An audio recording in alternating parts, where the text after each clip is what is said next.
So we look at the GNC3D, it was 0, right, all the way across. The parent, based on their analysis, based on their scoring, they never registered on the sickness score, and all of the other ones at some point starting to register on the score, and they sort of got a little bit better, some of them, after about 2 weeks. But they all developed some sort of symptoms, some sort of registering on this sickness score, as opposed to the GNC3D, which did not. And then again, in B, they're looking at the controls. So your DNA control, your MP12, your rep control, your name. So it's the same sort of setup.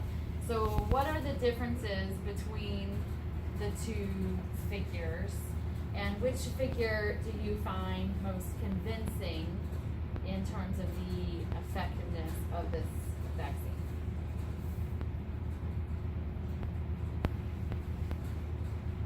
Or do you think you need both of them together? I think you need both of them together. Well, I knew you would. So to be quite honest, like, it seems, at least for like the GNC3D data, it's for like by itself, it seems too perfect. Okay. Maybe that's just me, but I mean, if I were to like choose a figure between figure 2 and 3, I would choose 3A. Okay. Because I like Let it be known that Leah has made a choice. I made a choice because I like how detailed it is when it came to their findings for this, especially because when you are given a vaccine, you do exhibit some sort of immune response. It may not be as like high as like the rep GN, but I mean, I would have expected a response still from the GNC3D, but like I said, maybe it's just me. I think it's just too perfect. Okay. Is anybody else skeptical of the data, particularly from 3A? Yeah. I don't like the idea of sickness score. Okay. I feel like that's a bit hard to define. Maybe Okay. in some cases it's too, like, so I like more the person survival content. But I think that for a complete analysis, you probably need both 2 and 3. Okay. All right. What else? Evan, what were you going to say? Yeah, I just don't like it's like subjective stuff, and then I don't know how you can get sick and survive and not have any sickness for that. Like the other science. Okay. So one of my questions about this data is looking at 3A, they're basically claiming these mice that were given GNC3D never got sick. Mm-hmm. Right? According to their sickness score, they never got sick. Mm-hmm. But still, if you look at 2A, only 40% of them survived. Wait. It's 100%. Not when it's No, it's at 100%. That's why I'm like, wait, what? Like, it's too. They were 100%. Okay, never mind. I mean, like, I would like to believe that, yeah, like, this vaccine is, like, so spot on that these mice didn't get sick and that we're 100% survival, but I mean, is that true, though? Okay.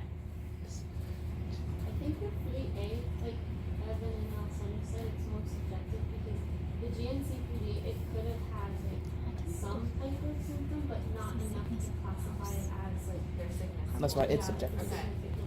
So it said that it was like no body weight loss. That's why it's without subjective. Right. And then it's like ruffled fur, so Yeah. it could have had like slight ruffled fur, but not enough to make it significant enough to register. Okay. So it could be a little misleading. Okay. But we don't know. So some of those things are certainly subjective, right? Like if we're measuring body weight and things like that, those are objective measures, right? We can weigh the mouse every day and register its body weight. But if we're looking at whether its fur is ruffled or things like that, those can always be a little bit subjective. And they only did it for 5 mice, I think, each group. Yeah, their numbers are Was it 5? low. I thought it was 8. Still. Was it 5? I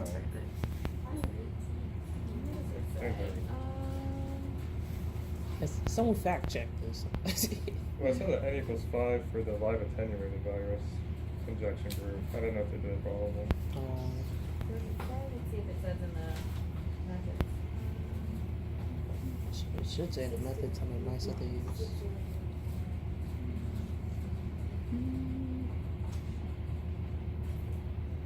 Yeah, their numbers are definitely low. So, although I will say, when you're doing, with mouse studies like this, I mean, probably an N of 10 to 12 would have been more about what we would have expected to see. Mm-hmm. So their numbers are a little low, in regards to that. Mm-hmm. So you guys don't really like the sickness score count. You guys agree that the percent survival is a better measure? Do they give us different bits of information? Was it worth doing, or should they really just Was it worth doing? not have done figure 3? It's nice to look at. I don't know if it was like necessary, but it does validate their findings from figure 2. So I mean, I guess I see it.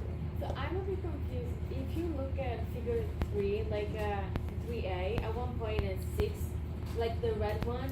You don't need to go back, no. But like Okay. the red one has a peak at day 6, I think, or 5, 4, Yeah. whatever. Here. And then if you look at 2A, the survival percent drops. So is there sickness for those mice that eventually die? Not explained. So And that then would so have been a it's the- nice, I think that would have been a nice way to sort of map this a little better.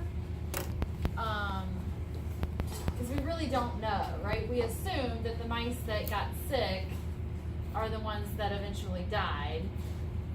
But the idea of a vaccine, right, is that it can protect us, right? We might get sick, but given the vaccine, we shouldn't die. Yeah. So we don't know if really these mice that died, that are represented in 2A, did they really die because of exposure to Rift Valley fever virus, right? So there's no cause and effect demonstrated here, and I think that's something that you have to be very careful with when you're reading scientific papers of any kind, is this idea of assuming that the mice that died because of their exposure to Rift Valley fever virus. There's no sort of mapping here of these mice to indicate that. So that's a careful thing, a thing you have to be careful about. And cause and effect is a really difficult thing to show, really in any realm of science, particularly in virology, because there are going to be so many other factors at play that, I mean, you know, when you get a viral infection, you start to have lots of other symptoms and lots of other things that affect you. You're tired, so you don't eat. You're sick for a long time. You don't exercise. There's lots of other factors at play, and it could be the case here. I think they sort of want us to make that assumption, but it's not laid out. I don't think they even said whether or not like these mites are together in like a certain box, or are they all separated? It said that they had open access to food water. Yeah, they usually have open access to food and water, but they probably were separated. They said that they like followed the protocol for the Yeah. thing that was listed in They probably were separated. They probably, put all the mice that were given the RepGN vaccine in one cage and so forth. Probably how I would, but I don't know for sure. Okay. They didn't say. Other questions, comments on that? All right, so let's get down to number 7. It says, think of one experiment you could do to further their results. What is the next step? So, this table right here, what did you guys come up with for that? You said one of them was to have the mice that show the levels of IgA and then give them the GNC vaccine to see how it would work against that, because that's how the vaccine will work. So if you give that vaccine to somebody who's going to have low levels of IgA, are they going to be able to So you could think about administering the vaccine to mice that might be immunocompromised. So that would be an interesting study, since the whole point of this is to develop a vaccine that would protect against a virus that could be used as a bioweapon, right? Obviously, it would be affecting people, or people with immune compromised situations would be exposed to it. So it would be interesting to see how the effectiveness is there. That's a good idea. What else? And then, instead of like doing like the levels of sickness, you're looking at the actual viral loads of it, to see kind of what that is, just a bit of more numerical value. Yeah. I like viral loads better than sickness score. So typically you look at percent mortality is a common thing to look at, but then viral loads is usually what people look at as opposed to the sickness score. So I wonder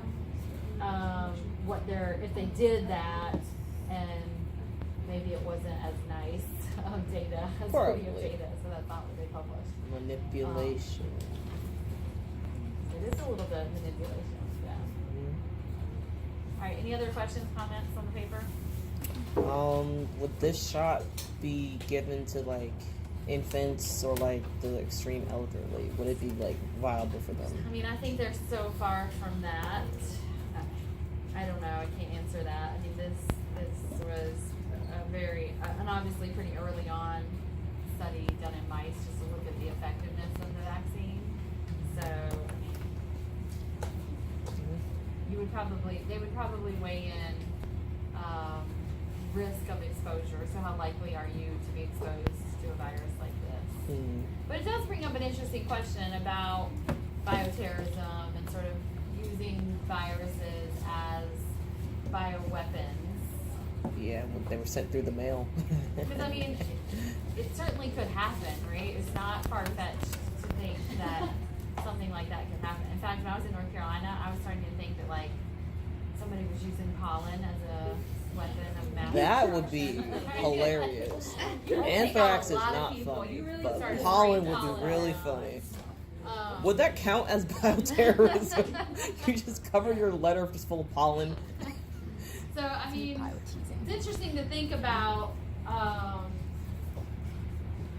people would feel about vaccines, if it would change a lot of their perspective on vaccines, if bioweapons was a more real threat, I guess. Because a lot of people don't feel that it's real. I mean, anthrax happened. People were Anthrax, people yes, were that terrified to was check their mail. scared, yeah. What's that? We'll use this in children. Okay, so let's switch gears just a little bit then. We have a few minutes left. I want to talk a little bit about the herpes simplex virus case study. So that's this one. I think I wasn't very clear in how to use this one. So if you haven't read it, we'll go back and do it. But I wanted to talk about it a little bit since this is kind of like our last class. Really? Really? Yeah, because Thursday you have your prep day, and then after that we're doing presentations. Wait, what's today? Our last class. Our last case study. But we don't have classes up. No, you're not Easter break. If you come in, okay. It might be- Next Huh?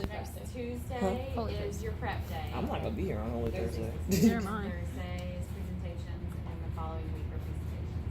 So this is our last class, actually. Tears. And then final exam. Don't forget the fun final exam. Is it fun though? It is so much fun. For you, are you gonna bring Pop-Tarts? You should bring Pop-Tarts. Oh, I should bring you Pop-Tarts. You should bring Pop-Tarts. Oh, yeah. Or Girl Scout cookies. Either or. No. So last year in biochem, every time they would have an exam, I would bring Pop-Tarts to eat. I'm gonna sit there just seethe with like, oh my gosh, bless you. You didn't bring us Pop-Tarts. That's the final exam. I wasn't there or something, right? No. No, but you I still did brought send Pop-Tarts anyway. I was really happy. Okay. Then that was in nucleic acids, though. Nucleic- Yeah. Yeah, so you gotta take nucleic acids to get Pop-Tarts. You don't get Pop-Tarts in regular virus. Anybody can do regular virus. Alright, so let's talk a little bit about herpes simplex. What do you know about herpes simplex virus, first of all, right off the bat? It's an annoying virus. Okay, It is kind of annoying. It likes to hide, but it'll come out when you are immunocompromised. Okay, so what type of viral infections does it cause? Remember we talked about acute or abortive, acute, chronic, latent, Is it persistent. persistent or is it latent? Latent. Latent, sorry. This is the ultimate virus. Don't This is choke. the ultimate virus that, do you ever clear this virus from your body? No. No, it hides out in your central nervous system Yeah. and where it lies dormant. And then usually during periods of stress or you're sick or become immunocompromised or other things, this virus will sort of take advantage and become upregulated and start producing virions again. And that's when you typically see like the cold sores. So typically that's the way that this virus manifests itself is in terms of cold sores. There are also sexually transmitted forms of herpes virus, which result in sort of more genital warts, things like that. Typically, though, if you have been exposed to herpes simplex virus, and a huge majority of the population have, you'll notice, final exam period, you get that cold sore popping out on your mouth, or you're sick for 2 weeks and you start to get these cold sores popping out. So brings that's up what a herpes point, simplex though. virus The whole does. population, but that brings up like a point. Like the whole population has been, well, a good portion of it has been exposed to herpes. Why isn't anybody panicking? Well, I mean, yeah, so that's one reason, right? Like, it's just a cold sore. It's not like it's going to kill me kind of thing. Now, there are certainly lots of different herpes simplex virus. This is specifically focusing on herpes simplex virus 1. There are many, many, many strains of herpes simplex virus, some certainly more deadly and serious than others. For this one specifically, there are good treatments. So when you get the cold sores, there are ways that you can treat the cold sores quickly and they go away, which we'll talk a little bit about through this case study, which is predominantly what people care about, right? Like if I just want the cold sore to go away, or just want the outbreak to stop. So I guess. All right. I want to, let's see. All right, I'm gonna skip the first part. So let's skip over to part 2, to get to that piece on giving. So it says, the middle semester, you're very stressed about the upcoming exam and papers you're due. You begin to feel that pesky cold sore developing on your lobe. Happening for years, mainly when you get run down. You realize you're not alone in your dilemma that over 15% of adults have cold sores or oral herpes. Though you have spent many waking hours wondering where you got the virus from, you have never figured it out. What bothers you most about the situation is how your body allows for the virus to keep causing the symptoms. You know the virus remains latent in nerves, but why would your immune system allow the virus to reactivate and cause you so much discomfort over and over again? So we just talked about the fact herpes is a latent virus. It stays with you your whole life. No one's ever cured of herpes. Your body is not able to neutralize it or get rid of it. It does become latent in your nerve ganglia, so it hangs out in your central nervous system, and does not produce active viral particles while it is dormant or latent. So the only time the host sees HSV1 antigens, the only time this virus is producing antigens, is after it is reactivated and active replication of the virus within the epithelial cells occurs. So now your immune system has seen HSV1 before, so even though it's reactivated, your immune system says, okay, I know what this is, I've seen it before.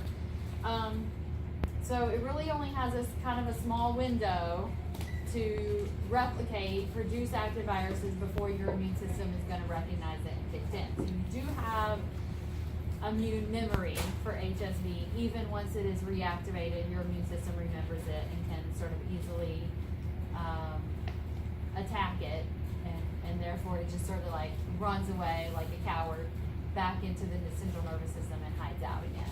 Mm-hmm. So even when you get a cold sore, right, it's not something that lasts for weeks and weeks and weeks and months and months and months, right? So herpes, even when it becomes reactive or reactivated, it's only gonna replicate for a short amount of time before your immune system is gonna kick in and neutralize it, and then it sort of runs back and hides out in the central nervous system again. So this is not a virus that replicates for long periods of time within its host because of that immune memory. So why do you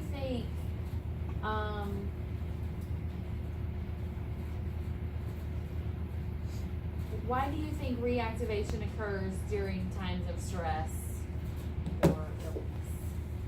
Because you're immunocompromised. So sometimes you can be immunocompromised, so that might be one reason. Why else? Yeah. His immune system is focusing on something else. That's right, your immune system is focusing on something else. If I've got the flu, my immune system is working overtime to combat the flu. And herpes simplex virus, this genius little virus, says, okay, here's my opportunity to sort of sneak in the back door because the immune system is focusing on trying to keep flu from coming in the front door, okay? So it's a genius virus. When you stop and think about the way that it takes advantage of its hosts, it's pretty remarkable. So we know that this particular herpes virus, so herpes simplex virus 1, targets epithelial cells. So it only replicates in epithelial cells. And so once it becomes reactivated, it travels from the nerve ganglia, where it is hiding out, to the epithelial cells along nerve impulses, along axons, through the nervous system, to the epithelial cells where it can begin its replication cycle. So the 8-phase replication cycle that we talked about, it goes through that cycle within the epithelial cells and can replicate and produce viral loads. So if we switch to part 3, it says you have an important event coming up and you need to look your best. You decide to take an antiviral medication to reduce your cold sore symptoms. You have 2 choices. An antiviral prescribed by your doctor, that's acyclovir, so that's a prescription medication, or an over-the-counter treatment called Abreva. I remember seeing commercials for that everywhere when it first came out. Yeah. So even though you know acyclovir works well, you have to go to the doctor to get a prescription. You don't have much time with all your classes and your homework. You've seen commercials for Abreva, Yes. and it's a quick trip to the store to get it. However, you have no idea how it really works. I wish Darius were here because she actually read the paper. She read the wrong paper. That tells you how they work.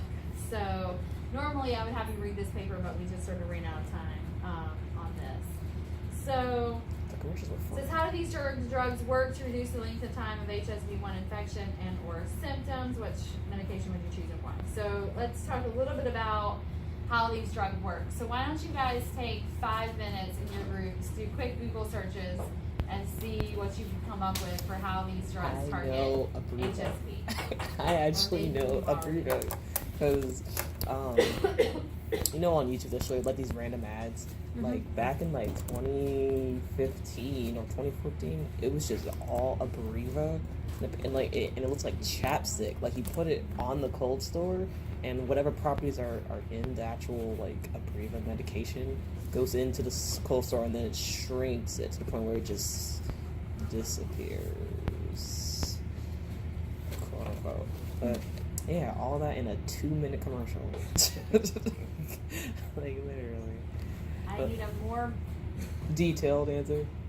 molecular approach for how it works. In the commercial, Talk to they your weren't doctor. molecular. Well, I think that's deeper. They were molecular.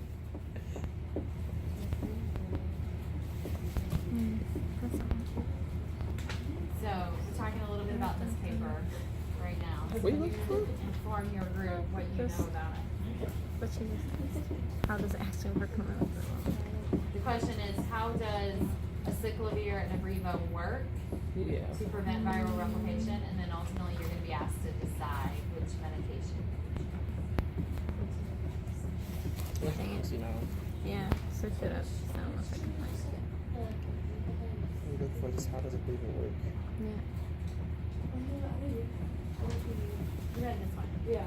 Yeah. So this one talks about Abreva. One, decosanol. that's Yeah, okay. Abreva. Oh, that's Reba. Okay. I Yeah. was- Yep, yep, sorry. Okay.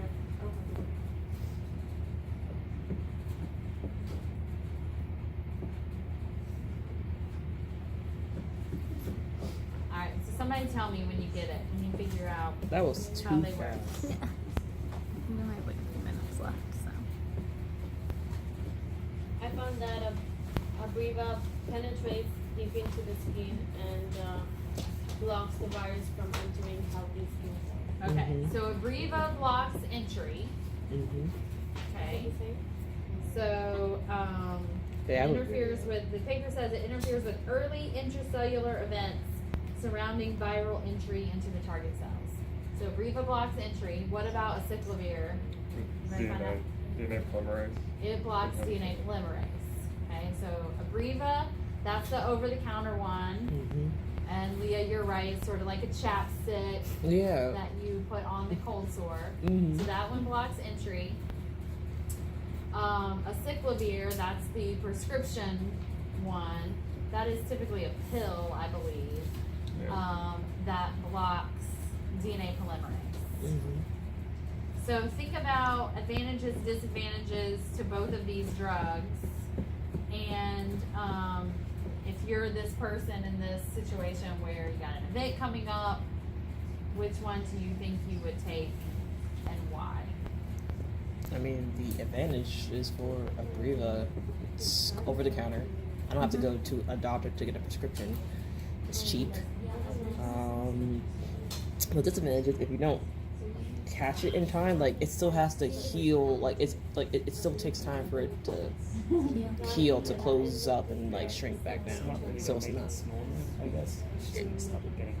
Yeah.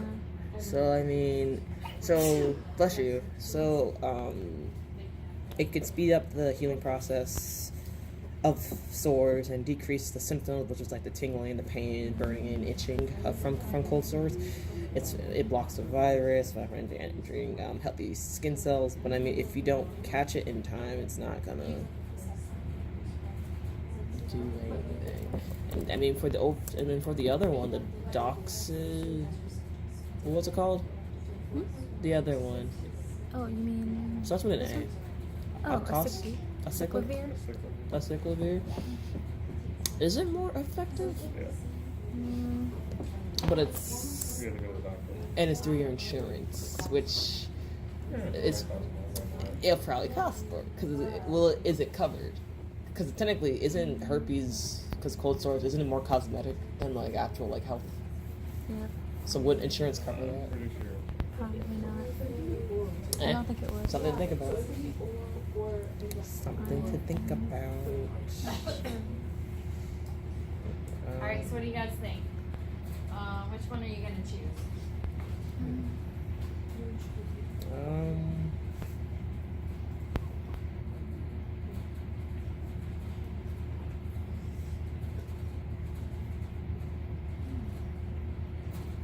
you know, I don't know.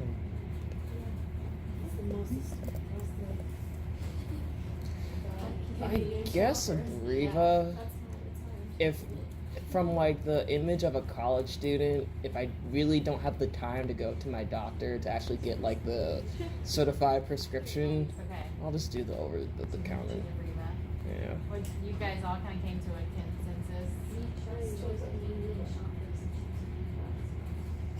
He sounds like a commercial. Yeah, I'm like, what? You can't trust Canadian. Yeah, don't trust Canadian shoppers. You're gonna choose Abreva? Yeah. Mm, What about you guys? Abreva? Nobody's going to your doctor to get a cyclovir? If I'm in college and I'm here, I can't go back home. Yeah, who likes going to the doctor? Yeah, doctors. Nobody likes And I'm pretty sure doctors. Marymount would can't go. prescribe that. I would go. I don't think the health center can You would go prescribe to the that. I would go because it's mostly, it's supposed to help like stop the spread of the virus, whereas I think Abreva mostly just kind of, Dwells the symptoms. yeah, it just kind of subdues it, but doesn't actually heal it as well. So I mean, I you would can't take, get rid of it. yeah, you can't get rid of You it, can't get rid of it but anyway. I think You're I'd gonna rather choose Abreva. get a prescription. You're gonna go to the drugstore and get some Abreva. What? Yeah. Okay, so thinking about the way that they work, right? Abreva blocking entry, acyclovir blocking DNA polymerase. What is the caveat, the thing that you have to be careful about in choosing Abreva? What? You don't think the price is Oh, how much are they? a Ciprovir 53.33 and Abreva Uh-huh. You see? Okay. Wait, So wait, cost, wait. you're choosing. Isn't it cosmetic though? Isn't herpes considered cosmetic? It's not really affecting your health. But you can spread it, so your insurance would cover it. That should be so cheap. Yeah, tell them what. Yeah, I'm like, Wait, what? You're not paying $20? Oh. Oh man. Well, if you look on a good GX, it's actually a bit cheaper in some places. If you get a coupon on this site. But you still got to go through your pharmacy to get True, but it. still, you can Either get a way, it's not discount. over the counter. You can get a discount. Here's the thing I want you to get at though, because I had like 2 minutes left. The thing with Abreva that you have to be careful about, right? When do you have to start using the Abreva? When you first seen like the signs. Immediately, right? Why? Because once it's entering the healthy skin cells, that's it. Because once it's in, is Abreva going to do you any good? No. No, right? So once that virus is inside those epithelial cells and replicating, so probably by the time that cold sore appears, Abreva is going to be too late, right? So you need to start using Abreva as soon as you start to feel, like sometimes you can feel those cold sores coming, and that's when you need to start using the Abreva. Otherwise, Abreva isn't going to work, and you might as well just start saving up your $53 because you're on your way to your doctor for some acyclovir. Yeah. Now, anybody besides Alessandra, due to financial reasons, anybody would say, no, I'm not going to use these antivirals because of risks of using too many antivirals. What are the risks of using too many antiviral medications? You get immune. You Oh, sorry. become Yeah. resistant, right? Because what do viruses do? Adapt. They mutate.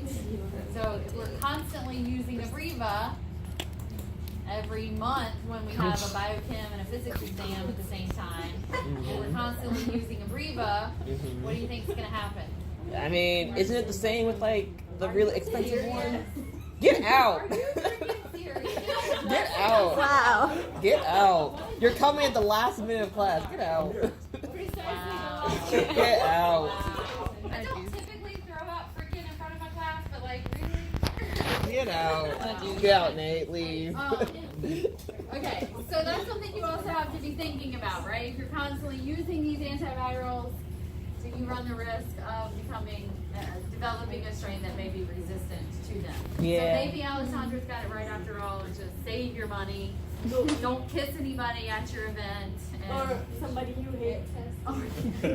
Oh yeah, go ahead. Oh yeah, go ahead then. Go ahead. Go ahead. I'll probably smack you, but go ahead. Oh.